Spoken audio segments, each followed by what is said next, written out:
In a near-distant future, 8 high-profile gamers are called to be reunited at the top of a luxury building.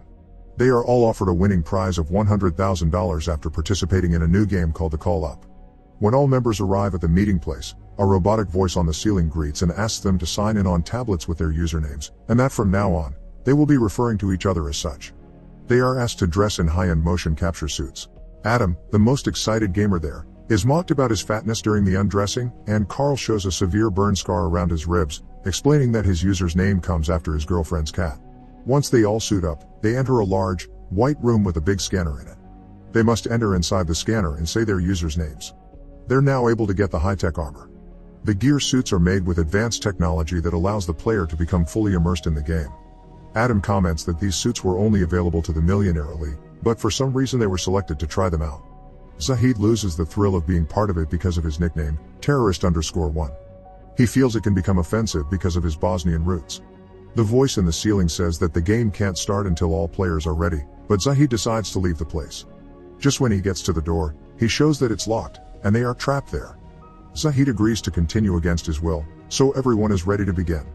When they put on their virtual reality helmets, the whole scenario in front of them changes, now being on a post-apocalyptic virtual world inside the building. Their suits are replaced with military uniforms, and although everything feels tangible, things on the stage don't respond to their touch in the real world. That's when a burly sergeant appears, telling them what their mission in that place will be.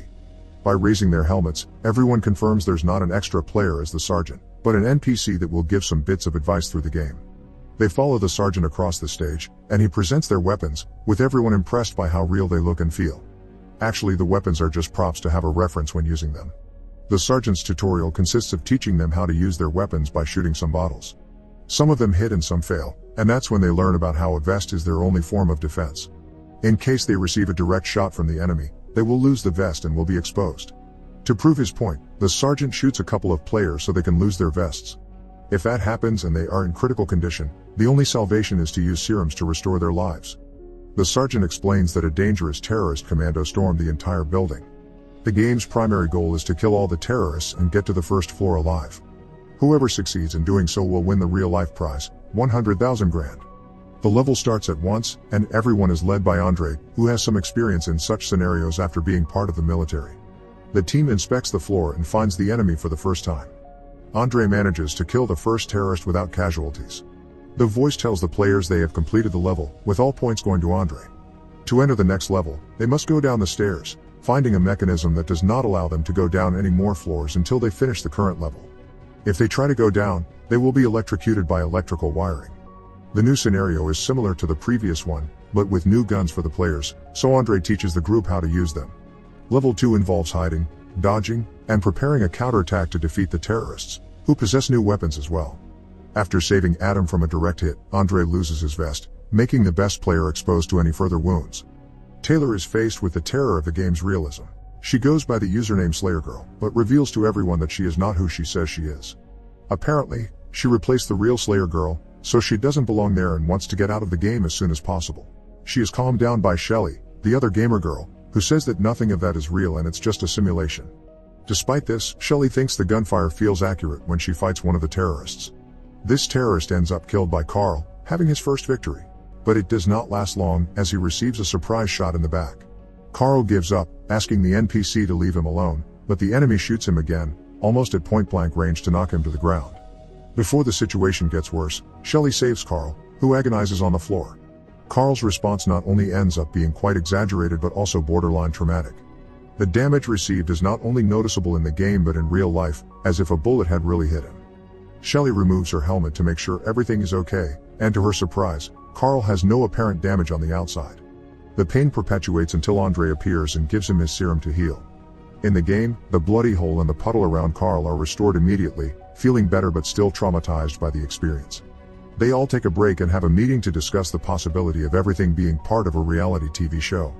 Zahid panics and fails to try to take off his suit, which seems to be quite tight and embedded to the body. He theorizes that this is a human test for Andre's out-of-nowhere weapons company.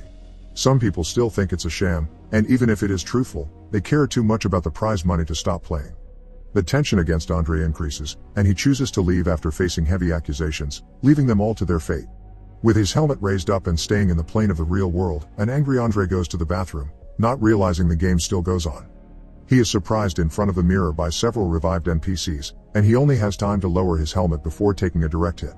Everyone is alerted that the new level has begun. As soon as everything starts, Edward is shot, falling wounded to the ground. Luckily, he has a serum that uses to heal himself.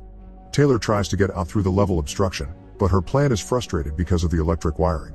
All perform random actions, with Adam throwing a grenade that manages to hit the terrorists, the only successful move of the round.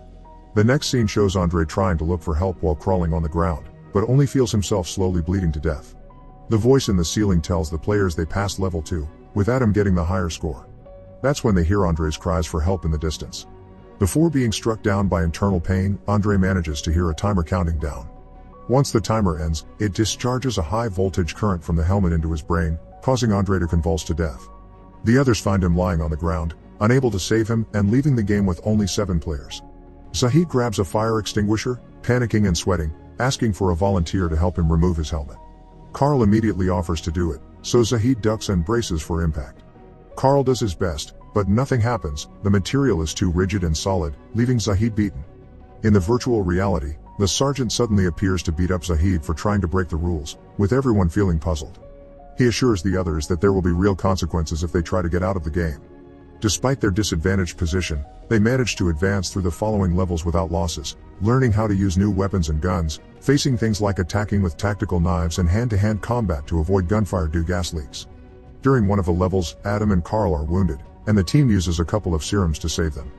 After a while they see that it is already night in the real-life city, so the tired group of players tries once again to get out of there, only in a more desperate way by pushing a cart against the windows, trying to get the attention of someone below. They manage to break the window a little, but just before they can get it, the sergeant attacks again the insurgent Zahid, only this time the damage ends up being more realistic than usual, and ends up breaking his leg badly in real life. Zahid asks the others to hide him for the following levels and continue by themselves. After a few moments, he dies of blood loss. The new level starts and Marco, the most ruthless player, falls after a brief encounter with the enemy. Shelley gives Marco her serum to save him while Taylor, who remained hidden to avoid conflict and damage, realizes that an enemy is behind her, so she decides to counterattack. Amid the whole chaos, Carl talks with Shelley, realizing from her identification that she has no family, and Shelley confirms this by saying that her parents are deceased. Carl also comments on how he is alone as well, with Adam saying that he lives with his grandmother with Alzheimer's, Marco is divorced, and Edward is an only child and an orphan. They deduce that by being illegal, Zahid had no safe place to go either, discovering that they were picked for the game due to their lonely condition and no one will search for them in the worst-case scenario. For the next level, they find the sergeant beating and torturing a hostage from the terrorist commando in a different room. The team's new mission is to extract a password from the hostage to defuse a bomb inside the building before it explodes. The guy only knows Russian and he is connected to voltage transmitters, so it involves mental strength that no one has, no one but Edward. He instantly presses the high voltage equipment to get the password, not caring for the man's cries and pleas of mercy. After receiving too much damage, the man gives a word that Adam introduces as the password in the computer. The terrorist laughs for being a false clue, and in the blink of an eye Taylor kills him. Marco blames Adam for putting the code wrong and lashes out at him in real life, accidentally beating Taylor as well. Edward points out that the sergeant is holding an elevator door at the other side of the room and tells them to get in there to protect themselves from the imminent explosion. During their descent, the elevator stops abruptly, and they try to force their way out. Marco holds the door but leaves Adam behind with him for screwing up the password level early. From now on, the two of them advance several levels at once on the elevator, not without some friction along the way. At the same time, the rest of the team reach a place with more weaponry and continue the level. For the next test, the terrorists throw a smoke grenade, which seems to trigger a painful memory in Carl. They hide and he tells to Shelley he lost his girlfriend in a fire trying to save her, explaining the scars in his body. Meanwhile, Marco makes of Adam a walking decoy, marching first if a terrorist shows up, and just as they thought, one appears. Marco pushes Adam until falling, but nothing happens, as he has no bullets. The terrorist responds and shoots Adam in the side. After a few moments, Adam dies, leaving the game with only 5 players. Taylor finds a serum but she's intercepted by Marco, who demands it. Upon refusal, Marco lashes out sharply at Taylor, commenting on how much she resembles his hated ex-wife. After a brief exchange of words, Marco shoots Taylor, taking the serum. Marco meets Carl and they wonder if they have seen the others. After some investigation, Carl comes across Taylor's corpse and realizes that Marco is a traitor, so he decides to leave the virtual world to fight Marco, taking him down and disorienting him. Marco manages to defeat Carl before he has a chance, but just as he gives him the coup de grace, the sergeant appears rudely punishing Marco for disobeying the rules by killing one of his mates. The sergeant's beating ends up being so intense that Marco dies from the pressure. The last 3 players meet for the final station in the basement. When they thought they could pass the level defusing the bomb under the building, a terrorist comes out of a nearby van, shoots Carl and makes him fall while the others look for shelter. Luckily, Carl had 1 life serum left, but just before using it, Shelley gets wounded too, so he decides to sacrifice himself in order to save her.